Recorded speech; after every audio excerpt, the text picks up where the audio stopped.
심히도 죄인된 저희들 이 시간 주님 앞에 나갑니다. 주님, 우리를 불쌍히 여기시고 우리를 정결케 하시사 아버지 하나님께 나갈 수 있도록 역사하여 주시옵소서. 주여 친히 이 시간 말씀하시고 성령이 우리 가운데 감동케 하셔서 돌이키게 하시고 의의 열매가 맺어져 아버지 하나님의 기쁨이 되어질 수 있도록 역사하셔서 하나님 홀로 영광을 받아 주시옵소서.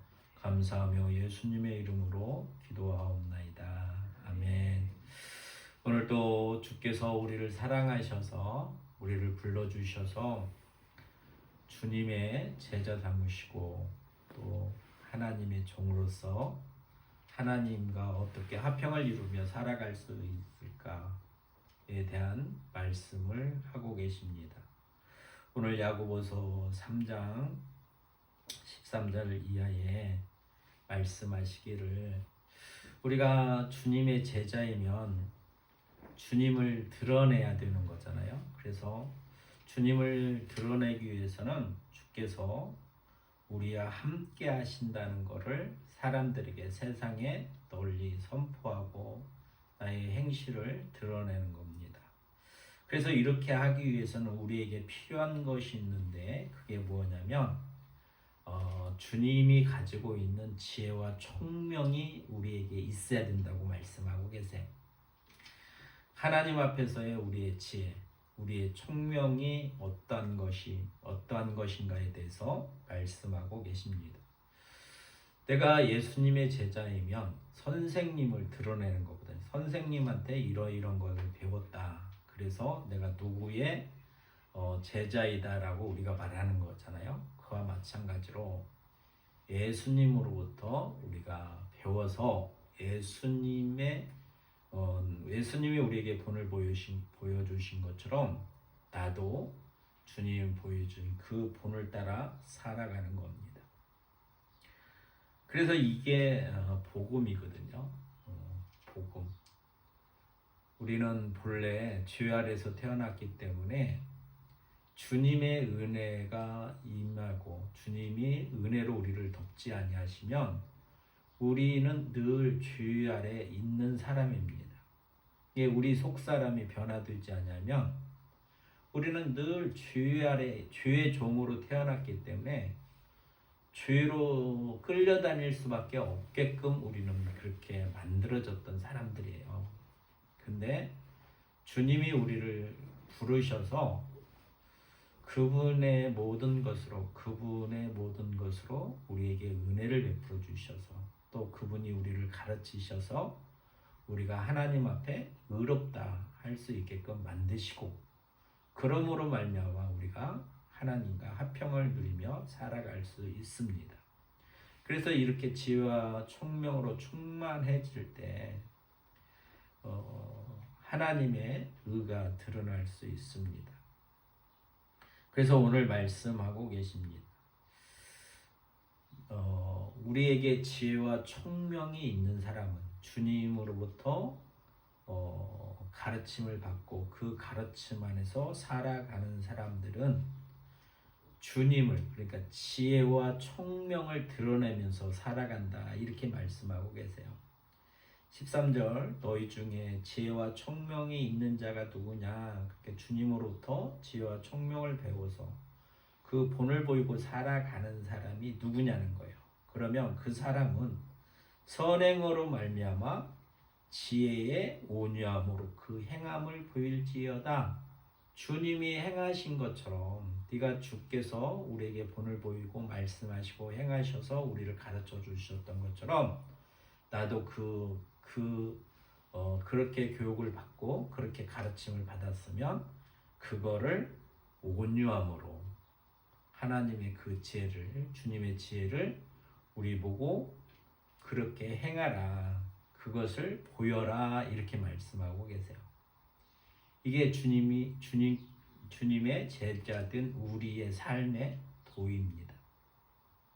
그러니까 여기에 깨어 있어야 돼요. 오늘 우리가 이 예배에 참여하고 이 예배 가운데 우리가 나와서 주의 말씀을 듣는 것은 그냥 흘러 보내려고 하는 게 아니라 나의 삶의 태도를 바꾸려고 하는 거예요.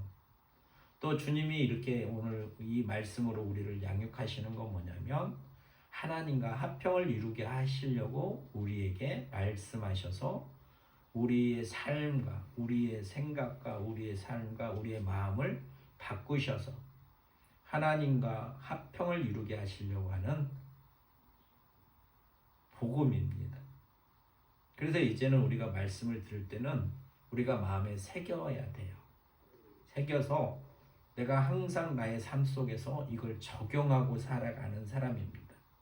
그래서 지혜가 있는 사람은, 주님으로부터 이 지혜를 배운 사람들은 그 지혜를 받아들이고 행함으로 보임으로 말미암아 결국은 어떻게 되냐? 아들과 아버지가 하나여셨던 것처럼, 아버지가 그 아들을 사랑하신 것처럼 우리도 주님 닮음으로 말미암아 하나님 안에 사랑으로 살아갈 수 있고 아버지 하나님의 자랑이 되어질 수 있다, 이렇게 말씀하고 계십니다. 우리가 말씀으로 변화되지 않으면 우리는 본래 죄에서 태어났던 사람들이에요. 그래서 죄가 당연히 우리 삶에 익숙하고 그냥 죄의 종이기 때문에 우리는 반항할 수 있는 힘이 없어요. 종은 주인한테 반항할 수 있는 그런 힘이 있는 게 아닙니다. 그런 능력이 있는 게 아니에요. 그러니까 우리는 그 억압에서, 그 올무에서 빠져나올 수 없는 상태란 말이에요. 근데 사람들이 자기가 죄가 있기 때문에 그 죄에서도 내가 빠져나올 수 있다고 생각하는 거예요. 이게 교묘하게 속는 거예요. 진리라는 거는 내가 종이면 주인이 될 수 없는 게 진리인 거예요. 내가 죄의 종이면 절대 죄에서 내가 빠져나올 수 없는 것이 진리예요. 그건 변함이 없습니다. 근데 자기가 착각을 하는 거예요. 내가 죄에서 빠져나올 수 있다. 나는 선하게 살 수 있다. 그래서 자기를 중심에 놓고 나를 높이는 거거든요. 근데 우리는 내가 할 수 있는 게 없어요. 그래서 주님의 가르침 안에서 살아가는 겁니다. 그러니까 이 가르침이 없으면 어떤 것들이 나오냐? 죄가 나를 지배하기 때문에 다툼이 있고 시기가 있고 그렇습니다. 그래서 그런 것들로 자기를 자랑하는 거예요. 우리가 복음 안에서 주님의 가르침을 자랑하고 그걸 앞세우고 살아가는 사람으로 살아갈 수 있게끔 주님이 불러주셔서 우리에게 교훈하시고 가르치시는데 우리가 그걸 받아들이지 아니하고 자기를 자랑하는 거란 말이에요. 서로 자기를 자랑하다 보면 어떻게 되겠어요? 시기가 생기겠죠. 시기가 생기면 어떻게 되겠어요? 내가 옳다가 다투게 되겠죠. 이게 죄 아래에 있는 상태의 사람들입니다. 그러면서 그것이 진리라고 생각하고 그 사람들은 얘기를 한단 말이에요. 근데 오늘 말씀에서 보면 뭐라고 가르쳐 주시냐면 너희 마음속에 독한 시기와 다툼이 있으면 이라고 말씀하시잖아요. 전제가 있어요. 시기와 다툼이 어디로부터 나오겠어요? 내가 죄 아래에 있는 사람이기 때문에 이게 나오는 거예요. 본성적으로. 우리 속사람이 본성적으로 주님으로부터 은혜를 받고 주님의 말씀으로 우리가 변화되지 아니하면, 그의 은혜 안에 거하지 아니하면 우리는 본성적으로 죄 아래에서 태어났기 때문에 본성이 죄를 짓기를 즐거워하는 거예요. 그러니까 당연히 다툼이 있는 거예요. 내가 주님과 붙어 있지 아니하면. 그러니까 악이 나오는 거란 말이에요. 주님의 것이 드러나야 되잖아요. 내가 주님으로부터 제자가 돼서 그 가르침을 받고 그 가르침으로 내가 그 행함을 할 수 있는 그런 은혜 가운데 있는 사람은 이런 게 나올 수가 없어요. 그래서 진리 가운데 하는 거란 말이에요. 그래서 그 행함으로 온유함으로, 지혜의 온유함으로 주님이 가르치신 걸 받았기 때문에 그 온유함으로, 그 진리의 온유함으로, 그 지혜의 온유함으로 우리가 행하는 사람이 되는 거예요. 근데 이게 없는 사람들은 그 진리, 지혜가 없기 때문에 자기의 지혜로, 자기의 의로 그걸 가르치는 거란 말이에요. 그러니까 시기와 다툼이 있는 거예요. 서로가 합평할 수가 없죠.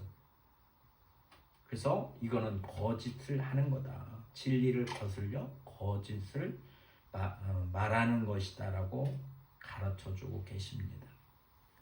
그래서 그러면 지혜가 그러면 위로부터 오는 건데, 주님으로부터 우리에게 주시는 건데, 주님이 우리에게 은혜를 베풀어 주시면 우리에게 어떤 변화가 있느냐. 내가 주님의 가르침을 받고 그게 내 마음으로 새기고 그걸 믿음으로 내가 그렇게 살려고 하는 그 마음을 보이면 주님께서 우리에게 주시는 게 있단 말이에요. 내가 이걸 찾기 때문에. 1장 6절에서도 이렇게 우리에게 말씀하고 계시잖아요. 너희 중에 누구든지 지혜가 부족하거든. 내가 하나님과 화평을 이루며 하나님의 그 영광에 참여하고자, 내가 하나님과 그 사랑 가운데 그 하나님의 사랑에 거하고자 하는 그런 마음으로 내가 살아갈 때 그 지혜가 부족하거든. 사람에게 후히 주시고 꾸짖지 아니하시는 하나님께 구하라, 이렇게 가르쳐주고 계시잖아요. 그러니까 지혜는 우리가 구하는 건데, 지혜가 우리에게 임하게 되면 어떤 현상이 우리에게 있냐면, 첫째는 성결한 거예요. 우리 마음이 그 안에 옛날에는 죄 지키를 그게 죄인지도 모르고 그 죄 아래서 살았던 우리들이 이제는 성결한 마음이 우리 안에 있습니다. 그 성결한 마음은 뭐냐면 주의 말씀으로 우리가 깨끗해지는 거예요. 그 전에 시기와 다툼과 자기를 앞세우고 자기를 자랑하던 사람들이 이제는 주님만 바라보고 살아가는 마음, 깨끗한 순수한 마음으로 주님을 바라보는 거거든요. 이게 진리의 말씀에 내가 동요되고 인정하게 되고 주님의 말씀을 따르게 되고 주님의 말씀을 높이게 되는 그런 삶으로 내 마음이 바뀌는 거예요. 그 변화가 없으면 아직 나는 하나님의 지혜가 없는 사람이에요. 그리고 주님과 사귐이 없는 사람이거든요. 주님이 자꾸 우리에게 가르쳐 주시면 우리에게 성결한 마음이 생기게 돼요. 예. 예수님이 아들로서 아버지를 사랑하고 그 뜻대로 사시잖아요. 그게 성결하고 순수한 마음이거든요. 아버지에 향한 아들의 마음이에요. 그 마음이 우리에게도 있다는 거예요. 어떻게? 주님이 우리에게 주시면. 그래서 이 마음이 없으면 지혜를 구하라, 이렇게 말씀하시는 거예요. 그럼 내가 아버지 하나님과 화평을 이루면 세상의 모든 사람들과 화평을 이루고 살아가는 거거든요. 왜? 하나님은 화평하기를 원하셔요. 로마서 1장에서 말씀하신 것처럼 우리가 예수 그리스도로 말미암아 의롭게 됐어요. 믿음으로 의롭게 된 사람들은 그리스도로 말미암아 하나님과 화평을 누리자, 이렇게 바울은 얘기하잖아요. 그게 하나님의 뜻이거든요. 우리가 하나님의 자녀가 됐으면 하나님의 자녀가 서로 다투고 이렇게 살면 쓰겠어요? 안 되는 거잖아요. 그게 하나님이 원하시는 게 아니에요. 그러면 하나님 안에 서로 주님의 가르침 안에서 살면 주님이 아버지 뜻에 순종하고 그 뜻을 이루시고 우리에게 본을 보여주신 것처럼 나도 그렇게 살려고 하는 그 마음이 우리 안에 있어요. 우리에게 그 마음을 주셨어요. 우리를 부르셔서 우리의 마음을 새롭게 해주셨어요. 우리를 부르시고 우리를 하나님의 자녀 삼으셔서 하나님의 자녀처럼 살아갈 수 있도록 은혜를 베풀어 주셨단 말이에요. 그래서 성결함이 있어요. 성결함. 주님의 말씀에 순수함으로 받아들이고 그 진리의 말씀으로 우리의 마음이 깨끗해져서 옛날에 죄 아래 있던 우리들이 새 사람을 입은 것입니다. 이게 지혜를 구하는 거예요. 이게 없으면 구하라는 거예요. 그럼 꾸짖지 아니하고 후히 주시는 하나님께 구하라. 그래서 이런 마음을 품고 살아가는 겁니다. 이걸 이렇게 살아가는 게 뭐냐? 곧 주님을 증거하는 거예요. 내가 주님의 제자라고 사람들에게 밝히는 거예요. 말로만 예수 믿으라가 아니라 내가 먼저 예수를 믿으면 예수님의 제자로서 그분의 가르침 안에서 그 가르침을 받고 그 진리의 말씀 안에서 내가 선한 것으로 행하는 것이라고 가르치고 계시잖아요. 그 행함을 보일지라. 우리가 제자이면 선생이 가르쳐준 대로 그 행함을 보여라. 오늘 우리에게 이렇게 말씀하시면 우리도 그렇게 살아야겠다고 다짐하는 거거든요. 그리고 내 마음에 거듭난 사람은 그래 나도 이렇게 살아야 돼. 당연한 거구나 하고 내 마음에 내 영혼에서 아멘이라는 말로 화답하게 돼 있어요. 그게 부족하거든 지혜를 구하는 거예요. 그 지혜가 내가 부족한지 안 부족한지는 내가 성결한지 아닌지를 알면 되는 거예요.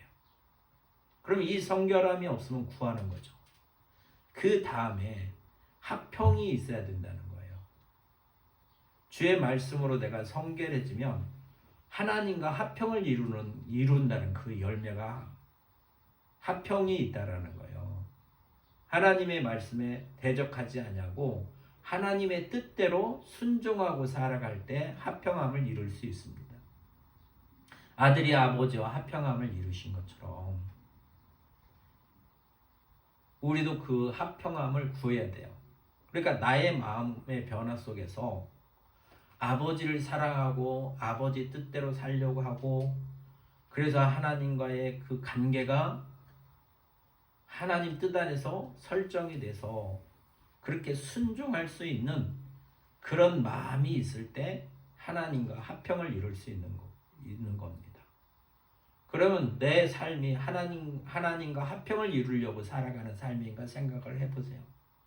그러면 하나님과 합평을 위해서 살아가려고 하면 그 말씀에 순종하고 그 뜻대로 살을 때 하나님과 합평을 이룰 수 있어요.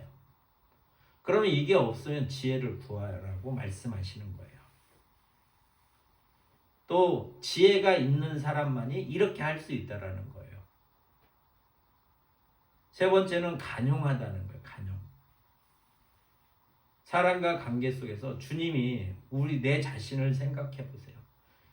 상대를 생각하는 게 아니라 내가 죄인인 나를 주님이 그 죄에서 나를 구원하시고 하나님의 자녀 되게 하신 거거든요. 그러면 생각을 해보면 주께서 아무런 나하고 상관이 없으신 주님이 내가 죄를 지어서 심판이 주께 있어요. 주님이 우리를 심판하시는 분입니다. 그럼 내가 잘못했으면 내가 그 대가를 받아야 돼요.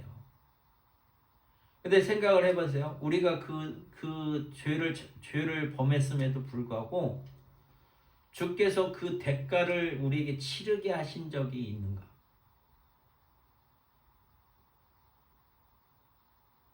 세상에는 세상법이 있어서 세상에서 잘못하면 세상법대로 그 대가를 치릅니다. 그게 진리예요. 근데 하나님 나라에 하나님 법을 내가 위배했어요. 근데 대가를 받아본 적이 있냐? 그게 거기에 합당한 대가를.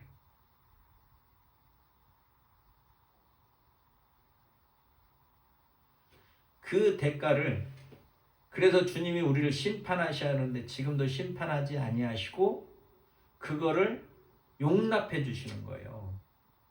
그걸 주님이 용서해 주시는 거예요. 그러니까 내가 지금 이 시간에도 육체를 가지고 숨쉬고 살아가고 있는 거거든요. 이 은혜가 간용이에요. 여러분들이 삶 속에서 하나님 앞에 범죄하는 것이 얼마나 있는가 생각을 해보세요. 그럼 그 범죄의 대가에 대한 처벌을 받아야 돼요. 그 처벌을 누가 하시냐면 예수님이 하시는 거예요. 근데 지금도 그 처벌을 안 하시고 용납해 주시는 거거든요. 그게 간용인 거예요. 그거를 지혜가 있는 사람은 주님이 나를 용서하신 것처럼 그 용서함에 그 용서하시는 그 간용의 마음을 우리가 품고 배우면 내가 세상을 바라볼 때 주님의 마음, 그 간용으로 바라볼 수 있는 거예요. 그래야 주님의 제자임을 드러낼 수 있죠. 이 간용이 없는데 내가 예수님의 제자라고 얘기할 수 있어요? 없잖아요. 그러니까 그것도 없는 사람이 다른 사람한테 이래라 저래라 말하는 건 뭐겠어요? 다 위선이란 말이에요. 거짓말이에요. 오늘 말씀하시잖아요. 13절에서. 지혜가 있으면 그 지혜의 온유함으로 행할지어다. 이게 예수님의 제자의 삶이에요. 근데 이게 없으면서 있는 것처럼 사람한테 그렇게 얘기한다는 거는 거짓이거든요. 거짓은 누구예요? 그 압이 마귀예요. 그래서 세상적이고 정욕적이고 귀신의 것이다 이렇게 말하는 거예요. 오늘 주님이 이 말씀으로 우리에게 가르쳐 주시는 건 뭐예요? 우리가 예수님의 제자이면 속지 말고 주님이 주시는 그 지혜 안에서 드러내면서 살아라는 거예요. 우리를 불러주셨으니. 우리가 예수님을 주라고 고백하잖아요. 예수님을 나의 선생님이라고 고백하잖아요. 그러면 내가 고백한 그 합당한 말의 고백 안에서 우리의 행실이 드러나기를 바라는 거예요. 그래서 오늘 지혜를 구하라는 거예요. 예수님의 지혜를 구해야 우리가 하나님과 화평을 이루고 또 예수님의 지혜가 있어야 예수님을 증거하면서 살아갈 수 있다. 이렇게 말씀하고 계십니다. 그래서 첫째는 성결이고 다음에 화평이고 간용이고 양순하며 국률과 선한 열매가 가득하다. 이렇게 말씀하세요. 양수는 뭐겠어요? 예수님이 아버지 뜻대로 순종하고 사시는 거잖아요. 내 뜻대로 하지 마시옵시고 다만 아버지 뜻대로 하옵소서라고 고백하시는 주님. 우리에게 보여주셨잖아요. 그럼 내가 예수님의 제자라고 하면 예수님을 증거할 수 있다는 거 뭐겠어요? 예수님이 그렇게 고백하고 그렇게 사신 것처럼 내가 제자라면 나도 아버지 뜻대로 되기를 원합니다. 내 뜻대로 하지 마시옵시고 아버지 뜻대로 이루세요. 라고 고백하는 게 아버지 앞에 양순한 거예요. 이런 게 없으면 내가 주님처럼 주님의 그 성품을 배워서 주님처럼 아버지 앞에서 그렇게 하는 마음 그런 게 없으면 구하라는 거예요. 지혜를 구하라.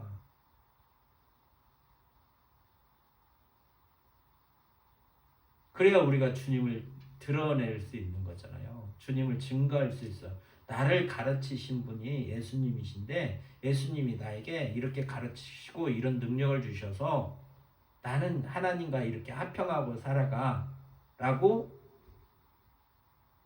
드러내라는 거예요. 그러기 위해서는 지혜가 필요하다는 거예요. 지혜와 총명이 있는 자가 누구냐? 그럼 우리 안에 말씀대로 내가 지금 지혜와 총명이 있는 자냐? 아니면 말로만 그런 거냐? 아니면 없는 거냐? 생각해 보라는 거예요. 이 말씀이 선한 거잖아요, 우리에게 필요한 것들이잖아요. 그러면 하나님의 사람은 이게 아멘이라고 이렇게 살고 싶은 마음으로 우리를 변화시켜 놓으셨어요. 하지 말라고 해도 하고 싶은 마음이 있단 말이에요. 그러니까 말씀이 우리를 살리는 거예요. 아, 나도 이렇게 살아야 되는구나. 그래, 나도 이렇게 해야 돼. 근데 내 자신을 돌아보니까 이게 부족하거든요. 그러면 구하라고 그러시잖아요. 부족하면 구하라는 것도 생각나잖아요. 아, 그래서 말씀에 순종하고 살아가는 거예요. 구하면서 살아가는 거예요. 주님께 구하는 거예요. 아버지께 구하는 거예요. 후히 주시고 꾸짖지 아니하시고 후히 주시는 하나님께 구하는 거예요. 우리는. 그래서 하늘로부터 내려오는 지혜가 있으면 우리는 양순하다는 거예요. 하나님 앞에. 그냥 순종하게 돼 있어요. 토론하는 게 아니에요. 우리는 신앙은 토론이 아니고 우리는 그냥 순종하고 살아가는, 그게 지혜로운 사람이에요. 오늘 가르쳐 주시잖아요. 위로부터 난 지혜는 양순한 거다. 부족하면 구하라. 그래서 선한 열매가 가득하다고 말씀하고 계세요. 선한 열매. 예수님이 그러시잖아요. 요한복음에서 비유로 말씀하실 때 나는 참 포도나무다 이렇게 말씀하시죠. 내 아버지는 농부시고 너희는 가지니라. 가지가 나무에 붙어 있으면 열매가 절로 맺는다라고 말씀하세요. 그러니까 예수님께 붙어 있어서 이 지혜를 받는 자들은, 이 영향을 받는 사람들은 절로 어떻게 된다? 선한 열매가 맺어지는 거예요. 우리 삶 속에서 선한 열매가 없다는 건 뭐냐? 주님과 단절됐다는 거예요. 첫사람 아담이 범죄함으로 하나님의 동산에서 쫓겨납니다. 죄로 말미암아 쫓겨나는 거예요. 아무 잘못이 없는데 쫓겨난 게 아니라 죄로 말미암아 하나님의 은혜에 단절이 되잖아요. 하나님의 그 뜻 안에서 하나님이 쫓아내요. 그러니까 단절되는 거예요. 이게 아담이 한 거는 다 악이에요. 악. 하나님과 단절됐기 때문에. 그럼에도 불구하고 그에게 은혜를 베푸신 것 뿐이에요. 은혜를 받아서 그 사람이 선한 게 아니에요. 은혜는 처벌을 받아야 되고 벌을 받아야 할 자에게 벌을 주지 않는 것 뿐이에요. 그 기간 동안 벌을 주지 않냐고 그걸 용납하고 돌아오기를 바라는 하나님의 성품이세요. 이게 우리도 마찬가지예요. 은혜 받았다고 해서 은혜로 만족하면 안 되고 내가 주님과 연합돼서 하나님의 형상으로 회복되기를 바라시는 거예요. 우리에게 은혜를 베풀어 주시는 거는.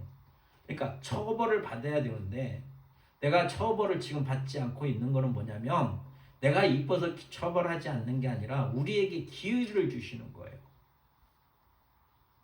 하나님의 형상으로 회복되기 위해서.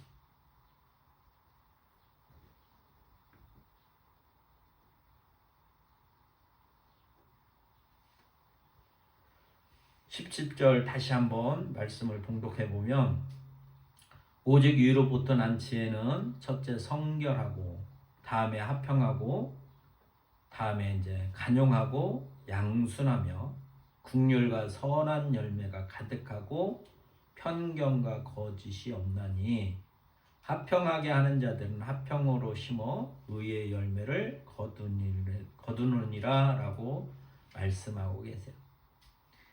이 말씀이 우리에게는 복음이고 그래서 내 자신이 이 말씀에 조명해서 내 자신의 이런 것들이 없다고 그러면 우리는 구하면 돼요.